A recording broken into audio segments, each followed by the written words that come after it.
ജോലിയൊക്കെ കഴിഞ്ഞ് ഇങ്ങനെ മടുപ്പടിച്ചിരിക്കുമ്പോഴാണ് എന്നാൽ ടൗൺ വരെ പോയിട്ട് വരാം എന്ന് തോന്നിയത്.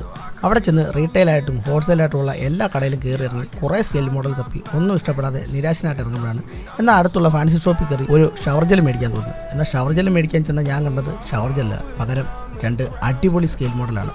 അപ്പോൾ ആ മോഡലുമായിട്ടാണ് ഞാനിത് വന്നിട്ടുള്ളത്. ഇത് ഓൺ ദ വേയിൽ തന്നെ ഞാൻ അൺബോക്സ് ചെയ്ത് കാണിക്കാം. അപ്പോൾ ഇതാണ് ഞാൻ പറഞ്ഞ ആ കിഡിലൻ സ്കെയിൽ മോഡൽ. ഇതൊരു 1:64 സ്കെയിൽ വരുന്ന FJ ക്രൂസറിൻ്റെ മോഡലാണ്. അപ്പോൾ ഈ പെട്ടിയൊക്കെ മാറ്റിയിട്ട് ഞാനിത് പുറത്തെടുത്ത് കാണിച്ചു തരാം. അങ്ങനെ ഞാൻ ആ ചില്ലും കൂട്ടി നഴിച്ച് ഇവനെ പുറത്തെടുത്തിരിക്കുകയാണ്.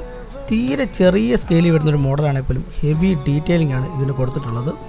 ഇതിൻ്റെ ബാക്ക് നോക്കിയാലും ഫ്രണ്ട് നോക്കിയാലും എൻഡ് ടു എൻഡ് നല്ല ഡീറ്റെയിലാണ് കൊടുത്തിട്ടുള്ളത്. അതുപോലെ ഇൻറ്റീരിയർ ആണെങ്കിലും അത്യാവശ്യം നല്ല ഡീറ്റെയിൽ കൊടുത്തിട്ടുണ്ട്. പിന്നെ ഇതിൽ സീൽഡ് വെർഷനാണ്. സോ നമുക്കിതിൻ്റെ ഡോർസോ കാര്യങ്ങളൊന്നും ഓപ്പൺ ചെയ്യാൻ പറ്റില്ല. ഇതിൽ 2 ഷെയ്ഡാണ് എനിക്കിഷ്ടപ്പെട്ടത്. ഒന്ന് റെഡും ഒന്ന് അക്വാ ഗ്രീനും. അപ്പോൾ അവിടെ വൈറ്റും ബ്ലാക്കും ഒക്കെ ഉണ്ടായിരുന്നു. പക്ഷേ എനിക്ക് നേരെ അട്രാക്ഷൻ തോന്നിയത് ഈ 2 കളറിനോടാണ്. അതിൽ അക്വാ ഗ്രീൻ എനിക്ക് വളരെ ഇഷ്ടപ്പെട്ടൊരു കളറാണ്.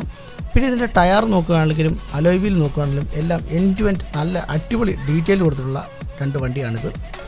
ഇത്രയും ചെറിയ സ്കെയിലിൽ ഇത്രയും ഡീറ്റെയിൽ ആയിട്ടുള്ള മോഡൽ എൻ്റെ കയ്യിൽ ആദ്യമായിട്ടാണ് കിട്ടുന്നത്. അതുകൊണ്ട് തന്നെ ഞാൻ ഇവന്മാരെ വെച്ച് കുറച്ച് ഫോട്ടോസ് എടുത്തിട്ടുണ്ട്. ആ ഫോട്ടോസും ഞാൻ ഈ വീഡിയോയിൽ ഉൾപ്പെടുത്താം. അപ്പോൾ ഇതുപോലുള്ള വീഡിയോസ് ഇഷ്ടമാണെങ്കിൽ ലൈക്ക് ചെയ്യുക, ഷെയർ ചെയ്യുക. നിങ്ങളുടെ വണ്ടിപ്രാന്തന്മാരായ കൂട്ടുകാർക്ക് എന്തായാലും ഇത് ഷെയർ ചെയ്ത് കൊടുക്കുക. ഈ ചാനൽ സബ്സ്ക്രൈബ് ചെയ്യുക.